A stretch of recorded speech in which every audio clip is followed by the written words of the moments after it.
Nakakaantok magbantay ng alaga. Today, no sleep. Afternoon.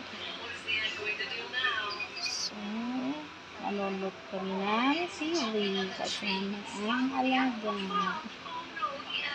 So, walang naisip habang nakaupo magganito. It's free.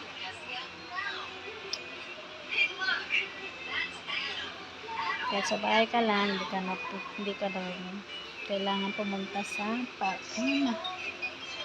Para ka na rin maglalakad.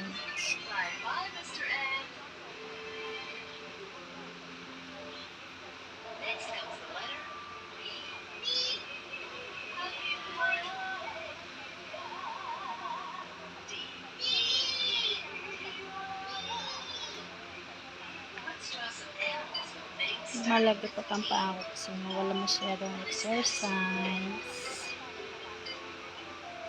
So, next time again guys. Salamat.